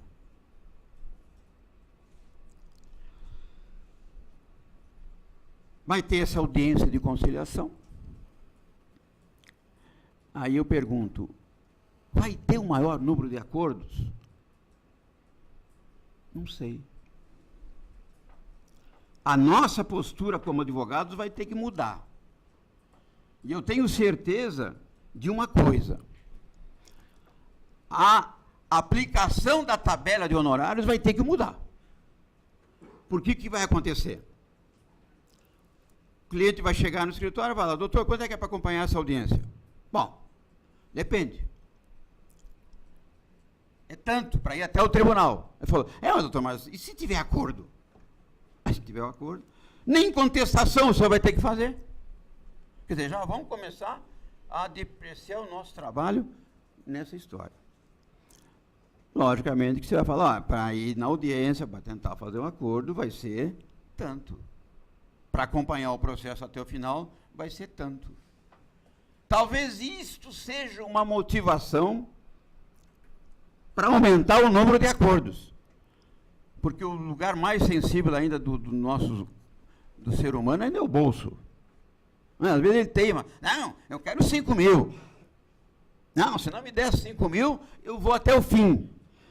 Aí depois, quando ele for fazer a conta, bom, é 5 mil, ele está oferecendo 3. Se o processo prosseguir, vou pagar 5 de honorários. Aí o cara, eles são rápidos na conta. Né? Eu acho que eu vou fazer acordo. Muito cuidado o advogado que fala, não, verba de sucumbência, para mim, tá bom. Porque se tiver acordo, não vai ter sucumbência. Aí quem vai sucumbir é o advogado. Então, a postura nossa, e aonde que vocês vão pegando essas dicas para terem o sucesso na vida lá na frente? É nesses encontros. As dicas que o professor Gerson deu não estão escritas em manual nenhum. Mas elas são de fundamental importância no desempenho de nós, dos nossos advogados no dia a dia. O Facebook, como ele falou, é uma arma muito mais poderosa do que vocês imaginam. E sabe aonde que ela é poderosa, principalmente? No direito de família.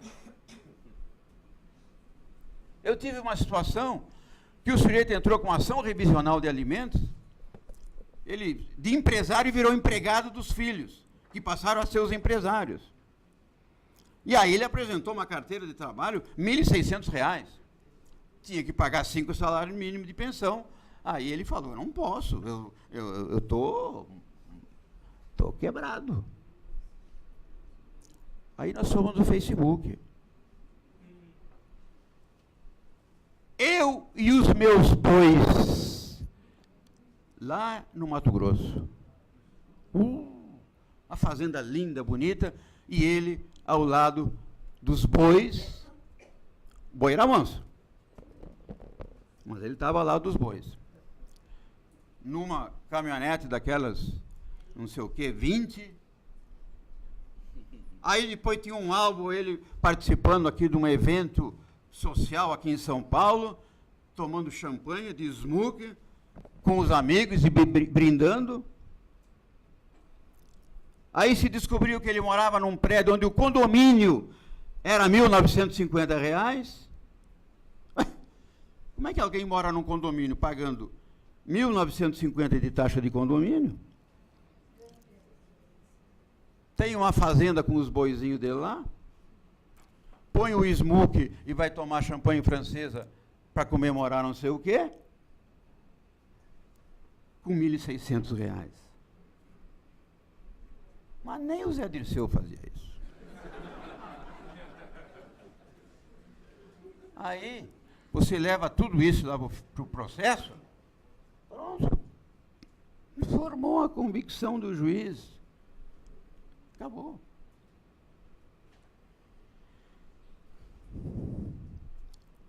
Alguns colocam informações no Facebook para se exibir. E fazem prova contra eles mesmos. Azar deles.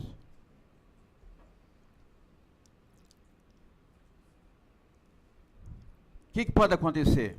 A audiência de conciliação será presidida por conciliador ou mediador, onde houver. Então, em audiência de conciliação, aqui nos grandes centros, nós não vamos ver mais a figura do juiz. Vai ser conciliador, vai ser mediador. Quem são os conciliadores? Acadêmicos de direito. Eles que dão doação de sangue, né, para o judiciário. Hoje o judiciário se apropria muito bem dessa mão de obra, porque aí é uma cadeia, né? O MEC obriga as faculdades a ter prática jurídica. As faculdades são obrigadas a montar os núcleos de prática. Levam os anexos do juizado e os sejusques para dentro das instituições. E aí os alunos são obrigados a fazer estágio. Então, um mora e outro assopra e outro suga. E o advogado não precisa ficar. O artigo 33 da Constituição. O advogado é indispensável à administração da justiça. O que é indispensável? Quando eu tenho essas dúvidas, eu gosto de tirar dúvida com criança, porque criança é o bichinho mais sincero que tem.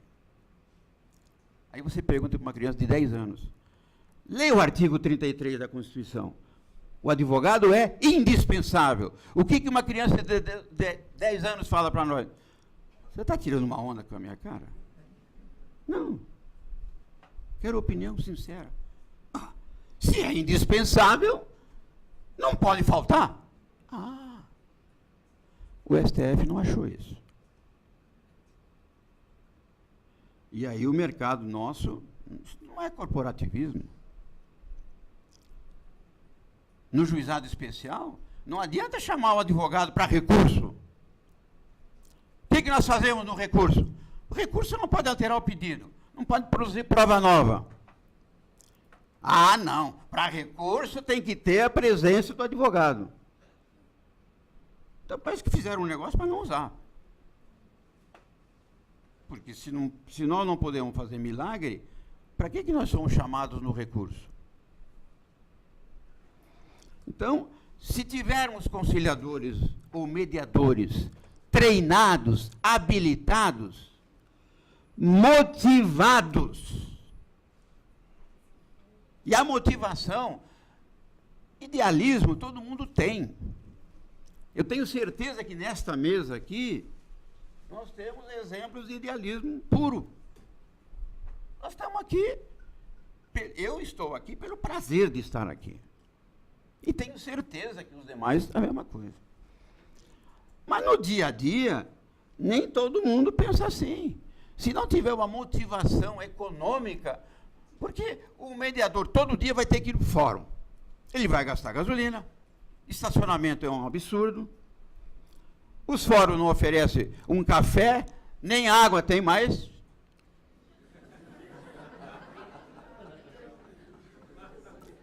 E como é que o sujeito vai comer uma coxinha, tomar uma água, pagar o estacionamento, pagar a multa que ele tomou no farol, porque câmera por todo lado, aqueles que podem ir de carro.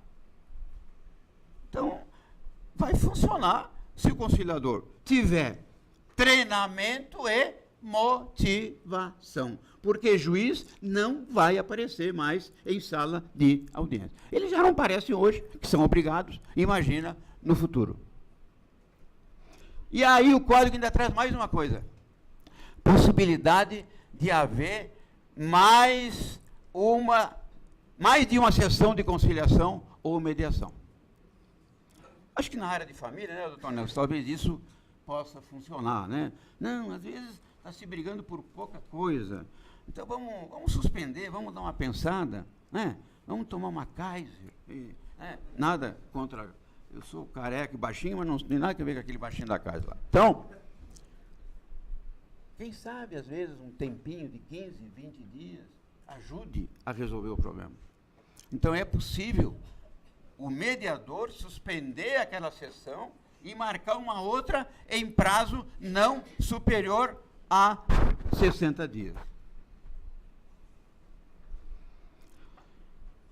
A audiência, como falei, pode ser dispensada, aquela audiência preliminar, se ambas as partes manifestarem o desinteresse em participar dela. Mas como é que o réu vai manifestar interesse se ele ainda não está no processo? Mas ele já foi citado. Então, o código fala, ele terá que manifestar o desinteresse em até 10 dias antes da audiência. Então, ele é citado com prazo mínimo de 30 para audiência. A citação terá que ocorrer em prazo não inferior a 20 dias da audiência. Aumentaram um pouquinho, que hoje são 10 dias. Que é o tempo para o sujeito se refazer do susto. Né? Quem recebe uma citação e não está esperando particularmente, ele demora uns 2, 3 dias para se recompor. Eu citado num réu? O que eu fiz? Às vezes ele sabe, outras vezes ele até nem sabe o que ele fez mesmo. Então, ele poderá não querer participar, se manifestar nos 10 dias de antecedência. Uma discussão que está aí, eu tenho assistido a alguns eventos, algumas palestras, e lido alguns artigos, é se o juiz cismar e tem juiz que gosta de ter mais poder do que o poder que a lei lhe dá, de falar, as partes são obrigadas a comparecer. E se ele determinar isso?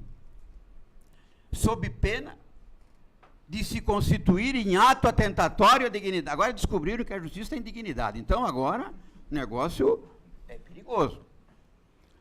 Sob pena de se considerar ato atentatório à dignidade da justiça. Ah, mas quanto custa essa dignidade? 2% do valor da causa. É o valor da dignidade da justiça. Não sei, vamos ver. Daqui a 1 ano e meio a gente vai saber como é que vai acontecer. E se o juiz exigir, obviamente, o que o tribunal vai dizer? Porque o juiz às vezes decide. O achismo vai comer solto logo no início da aplicação do código. Se uma das partes não comparecer à audiência injustificadamente, será considerado esse ato atentatório à dignidade da justiça que eu acabei de falar para vocês. Multa de 2% da vantagem econômica ou do valor da causa. E para quem vai esse dinheiro? Como é? Tem aquele ditado famoso, né?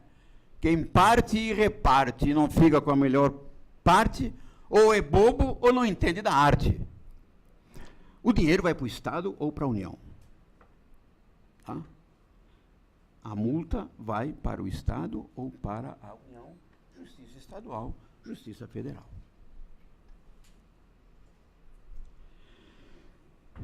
E o réu? Defesa do réu. Hoje nós encontramos defesa do réu, aí no código fala resposta do réu. E dentre as respostas do réu, temos várias modalidades especificadas no código. Cada uma com um procedimento próprio. Hoje, a gente vai fazer a defesa, o processo já nasce com 3, 4 filhotes. Impugnação ao valor da causa, exceção de incompetência, exceção de impedimento, enfim. Agora não. Simplificou tudo. Até porque no processo eletrônico, gente, o processo eletrônico está tudo misturado, está tudo junto. Está tudo no mesmo quadrado. Não tem muita lógica de separar nada.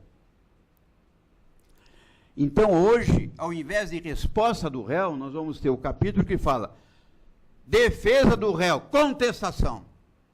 E na contestação vai vir tudo. Prazo para essa contestação, 15 dias. Então vai acabar aquele negócio de cautelar 5. Prazos inferiores a 15 dias acabam. Porque o cautelar não existe mais, o cautelar vai viver dentro do processo de conhecimento. Como é que vai contar esse prazo? Da data da última sessão de conciliação ou mediação. Teve audiência de mediação ou conciliação, foi infrutífera. A partir dali contamos, como hoje no divórcio, na separação, já é feito. O lado positivo disso, eu vejo o seguinte: é bom que se tente a conciliação antes das partes extremarem as suas teses. Porque do jeito que é agora, como é que funciona? O autor entra com a ação, o réu procura o advogado carrega tudo que ele tem direito, muitas vezes exagerando um pouco na contestação, cria aquele clima de animosidade e depois chamamos os caras para conversar. Fica mais difícil. No direito de família, ele já opta pela tentativa de conciliação e depois despejar o caminhãozinho de melancia lá na frente. Aqui vai ser desse jeito. Vai chamar para conciliação. Não tem conciliação, depois é que vai vir a contestação. Como é no sumário hoje. Por isso que eu falei isso, em trazer do sumário para o ordinário. Me parece que nesse ponto é positivo. Vai contar o prazo a partir da primeira sessão, se for única. Ah, mas teve a primeira sessão, vamos marcar uma segunda. Da última sessão de mediação ou conciliação, nós vamos ter o prazo de 15 dias para oferecimento da contestação. Probleminha, que outro dia eu descortinei com uma palestra aqui no seminário. Quando é um réu só, fácil. Quando são dois, mais ou menos. Agora, quando são 10 réus, eu consigo achar 5 e não consigo achar os outros 5. O que vai acontecer? A audiência só vai poder ocorrer depois que todos os réus estiverem citados. Então, esse negócio de 30 dias pode virar 30 meses. Ah, mas tem um que, olha, vi falar que foi para o Amazonas. Falta de água aqui, o cara falou, Rio Negro. Se jogou. Mandou, o cara está se prevenindo. E aí? O processo vai ficar parado. Aí, não, eu vou desistir. Já tem réu citado. Para eu desistir deste réu, eu vou ter que ter a anuência dos outros. Se os outros estão vislumbrando uma divisão, né, de irmãos para pagar a conta, não vão querer desistência. E se ele quiser retardar o processo, não vai querer desistência. Então, é um problema que não dá, né, doutor Alessandro, para a gente dizer como é que vai ser. Isso vai ter que ficar prática para a gente enfrentar como é que vai acontecer. Toda a matéria de defesa e a especificação das provas terá que vir na contestação. Tudo. Vou ter que alegar tudo em preliminar. Incompetência absoluta ou relativa. Incorreção do valor da causa. Indevida concessão do benefício da justiça gratuita. Tudo aquilo que vinha de forma separada, com regra própria, vai vir tudo na contestação. Uma peça só. Possibilidade de correção do polo passivo. O réu na contestação fala, eu não devo ser parte. Quem deve ser parte é lá, denuncia ali de outro. O que eu posso fazer? Correndinho. Ajustar o polo. Ajustar o polo. Qual é o meu ônus? Eu vou ter 15 dias para ajustar o polo. Qual é o meu ônus? Ressarcir em despesas, honorários, que já estão fixados no código, de 3% a 5% do valor da causa. Às vezes é preferível pagar 3% ou 5% ou 4% do valor da causa, tirar aquele que eu me equivocadamente coloquei, e entrar contra o réu certo. Se for alegada incompetência relativa ou absoluta, o réu é citado lá em Vitória, Espírito Santo. Pô, eu vou lá em Guarulhos, vou lá em São Paulo. Ele vai dizer o quê? Incompetência absoluta, incompetência relativa. Está se falando aqui num documento, papapá, e não é aqui. Ele pode fazer o quê? Protocolar lá no local. Não precisa vir no processo. E parece que é justo também. Se ele não deve responder o processo naquelas condições, por que ele vai ter uma despesa de locomoção, papapá, para vir? Ah, mas agora tem processo eletrônico. Tem. Mas é todo lugar que tem processo eletrônico? Não. Outro dia em Guararema, liguei para lá, falei, como é que é o negócio em Guararema? Ele falou, ei, doutor, aqui não tem gente, não tem equipamento, não tem previsão. E Guararema é longe, né? É longe. Não. Então, a coisa não é tão fácil assim. Reconvenção. Reconvenção será na própria contestação. É mais uma regra do sumário que lá era pedido contraposto na própria peça de contestação. Pronto. É reconvenção. Na própria contestação você vai fazer, na própria petição de contestação você vai contestar e vai criar lá um capítulo da reconvenção. Tudo na mesma peça. É o pedido, não, nada de apartado. Não tem mais apartado. É tudo na mesma peça. Ela vai continuar, fizeram um negócio híbrido aí, porque tem o seguinte, pode o juiz extinguir a ação principal e pode prosseguir a reconvenção. Essa é outra história que vai pôr um pouco ao pessoal para quebrar a cabeça. Se desistir a ação, prossegue a reconvenção. Ocorrendo o julgamento antecipado, com procedência parcial, por exemplo, o que pode ser feito? A parte pode liquidar ou executar a obrigação reconhecida em autos suplementares. Então, hoje nós podemos fazer isso. Toda a sentença. Eu pedi dano moral, pedi dano material, pedi dano estético. O juiz me deu o material e o estético, não deu o moral. Eu posso executar os dois, que foi procedente, e posso prosseguir com os meus recursos no outro. Então, a sentença passou a ser, vai estrangular a sentença. Parte fica aqui, parte vai para o tribunal. Para acionar. Você usou um termo mais adequado. Eu estou mais nesse clima de violência, já falei estrangular.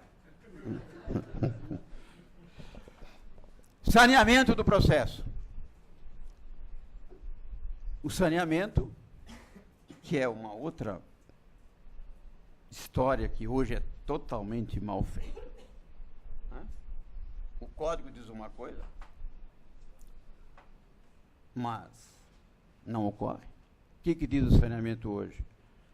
O juiz fixará os pontos controvertidos com as partes. É isso que diz o código hoje. Hoje o saneamento é dado na sala dele, ou em casa, sei aonde, sem as partes. Agora diz o seguinte, as partes poderão propor ao juiz para homologação a delimitação consensual das questões de fato e de direito. Então, os advogados das partes podem fazer contato, isso é salutar para todo mundo. Nós não podemos, como advogado, esquecer de que nós atuamos no processo, mas não temos o colega do outro lado como inimigo. Né? Urbanidade e respeito, como foi dito aqui. E eu posso ligar para o doutor Nelson e falar, doutor, vamos pedir para fazer prova disso. Tá bom. Normalmente a gente exagera no pedido, depois a gente percebe que só vai ter sucesso dentro de algum parâmetro. Eu posso propor para ele, fazermos uma petição em conjunto e o juiz homologa. Havendo complexidade, o juiz designará audiência para saneamento em cooperação com as partes. Aquilo que hoje o Código fala que tem que ser feito, e não é, o Código faculta de que haja a possibilidade do juiz marcar uma audiência para saneamento do processo, juntamente com as partes. Quantas testemunhas? Continuam sendo 10, o máximo, 3 para cada fato. Agora eles não conseguem, o legislador não consegue chegar a um acordo, é com o prazo. O início eram até 5 dias antes da audiência. Depois alteraram, acho que é 407, se não me engano, falando que é 10 dias, quando o juiz não fixar outro prazo. Então, cada juiz fala de um jeito, a gente fica sem saber. Agora vai dizer o seguinte, arrolados em prazo não superior a 15 dias. Então, 15 dias. Pronto. Uniformizou. Tudo vai ser 15 agora. Prova pericial. 15 dias. Para quê? Arguir o impedimento ou a suspeição do perito. Indicar assistente. Hoje são 5 dias. Quando você toma conhecimento do despacho, até você fazer contato com o cliente você liga, telefone fora de área, ou liga, esse telefone não existe mais, aí você não consegue mais achar o cara. Quando, no 6º dia você consegue, aí já perdeu o prazo. Porque 5 dias o negócio voa. Imagine quinta-feira, sexta, do jeito que está hoje, está contando. O juiz está lá em Cancún, está lá no cruzeiro, em alto mar, mas os nossos prazos estão comendo solto. Tem prazo que vai vencer quarta-feira, e o fórum só vai abrir depois do meio-dia. E quarta-feira o trânsito vai ser um inferno. A gente já sabe tudo isso. Então nós vamos ter 15 dias para arguir o impedimento do perito, até porque vai ter que dar uma investigada nesse perito. Vamos aproveitar a lição do Dr. Gerson, vamos entrar no Facebook, perito também tem Facebook. Vamos entrar lá no Google, vamos ver o histórico dele. Vamos ligar para um colega, você conhece esse perito? Que tem juízes que têm um carinho todo especial, sempre são os mesmos peritos. Ele só confia num. Então a gente já sabe o histórico dele. 15 dias para indicar o assistente. Olha que coisa boa. Hoje são 5. E 15 dias para formular quesitos. Que hoje são 5. Quesito na perícia, para mim, é a coisa mais importante que tem. Não adianta pedir perícia e não fazer quesito. É entregar o carro na mão de um cara sem habilitação. Que aí o perito responde aquilo que ele acha que tem que responder. E ele tem que responder aquilo que nós pretendemos, porque fomos nós que pedimos uma prova. Então, nós muitas vezes temos que nos socorrer de um contador, de um médico. Estou discutindo o erro médico. Tinha que colocar a sonda no nariz e enfiou em outro lugar. Quem é que vai me dizer onde que é o lugar de enfiar a sonda? É o médico. Não sou eu.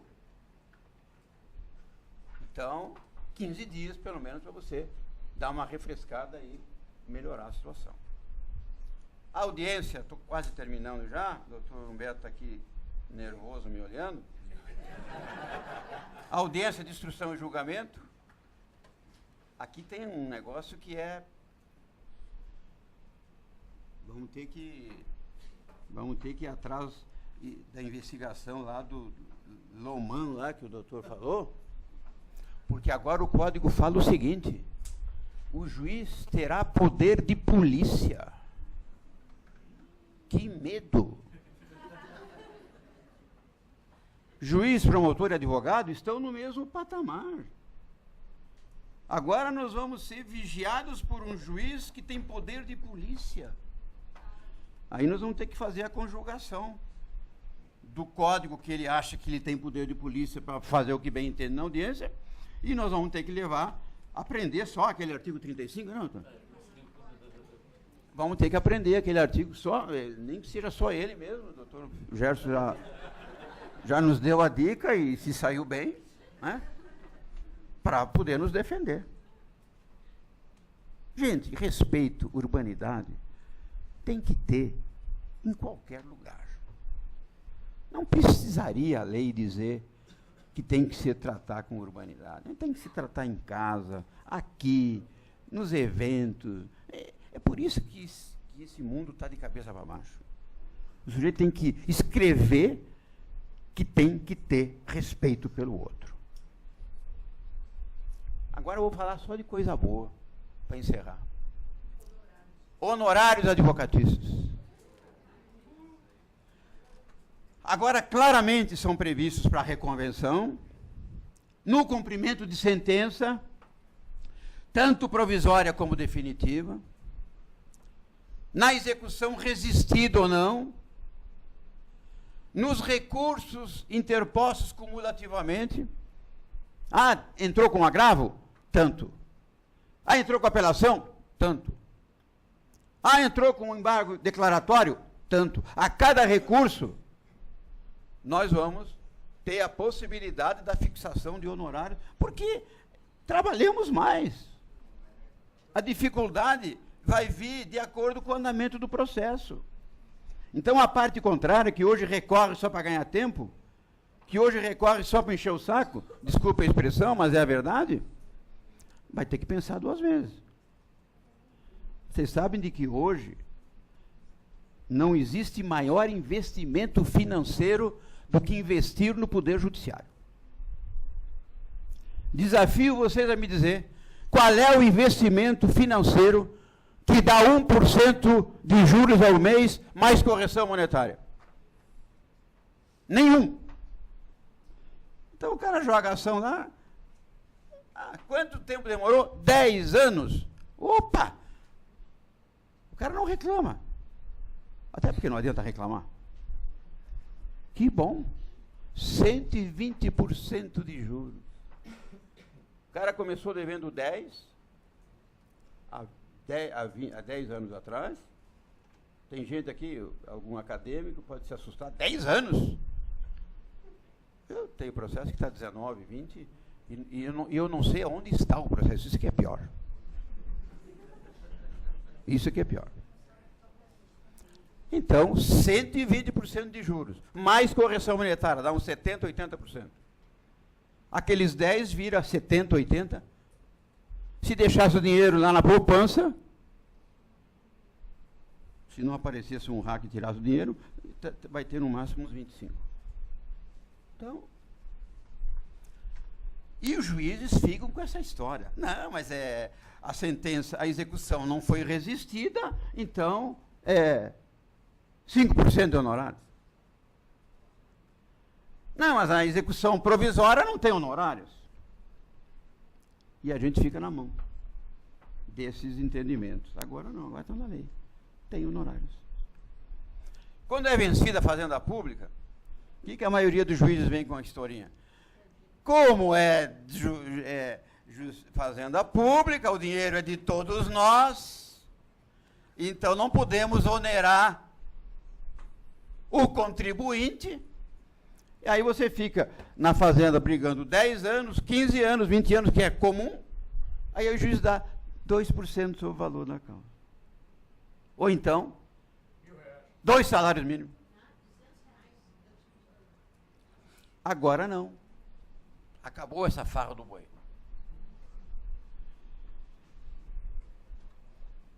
Acordo, vai ser de acordo com o valor, o proveito econômico. Ou seja, de 10 a 20, ações até 200 salário mínimo. De 8 a 10%, de 201 a 2.000 salários mínimos. De 5 a 8%, de 2.001 a 20.000 salários mínimos. De 3 a 5, eu já falei agora, né? De 2001 a 100.000. E de 1 a 3, acima de 101.000 salários mínimos. Então, acabou aquele subjetivismo do juiz. Mais notícia boa. É a penúltima que eu vou dar. Prazos processuais contados apenas em dias úteis. Essa é uma grande conquista e eu tenho certeza que tem dedo da OAB nesse negócio. Outro dia comentei isso em sala de aula e uma aluna que é funcionária do Poder Judiciário falou assim, e depois vocês não querem que atrase o processo?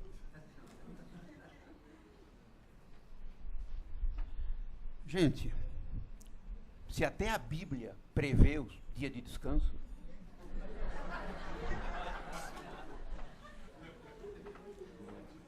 por que que o nosso código não pode? Esse sufoco que nós estamos passando agora, talvez seja o penúltimo. Né? Ainda vai ter o carnaval do ano que vem, onde o prazo está comendo sol. A partir de 2017, olha que lei muito dinâmica. A partir de 2017 nós vamos ter o seguinte, começou o prazo na quinta, veio a sexta, primeiro dia, Veio o carnaval, vamos arriscar. Aí na quarta começamos a contar. Quarta, quinta, sexta. Pula o sábado e domingo. Pronto. Isso vai alterar muita coisa? Que nada. No máximo vai dar 4 dias, numa semana normal. E nos feriados, ora. Né? Por quê? Se a Justiça Federal pode começar o feriadão da Semana Santa na quarta-feira, eu nunca consegui entender isso. Alguém me falou que o bacalhau deles é um pouco mais salgado. Então, precisa de mais um dia para tirar o sal do bacalhau. Por que que nós não podemos ter o nosso sossego, né, para conviver com a família, até para não fazer nada? Mas é um direito que nós temos. Então, isso vai ser muito bom a partir da vigência do Código. E a notícia melhor, que também, tenho certeza, tem o dedo da OAB.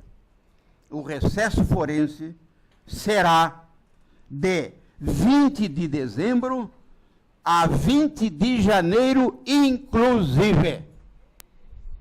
Não tem que ficar fazendo visita para desembargador, pedindo favor, pelo amor de Deus.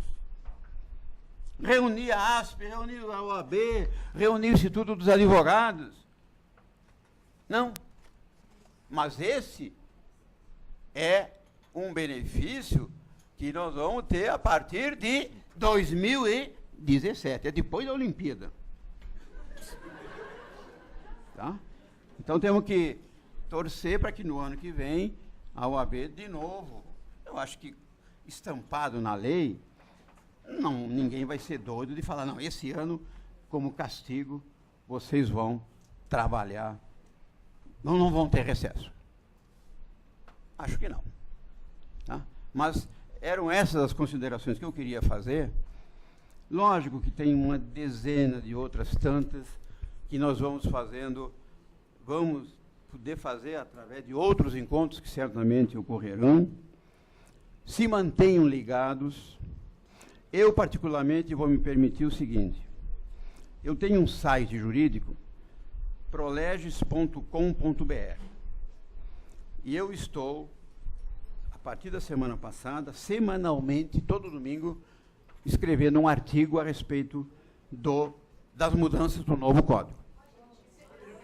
Eu já escrevi 2 artigos, amanhã escrevo mais um.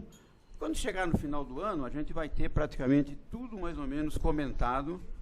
É www.proleges, o giz aí é com G, tá? proleges.com.br.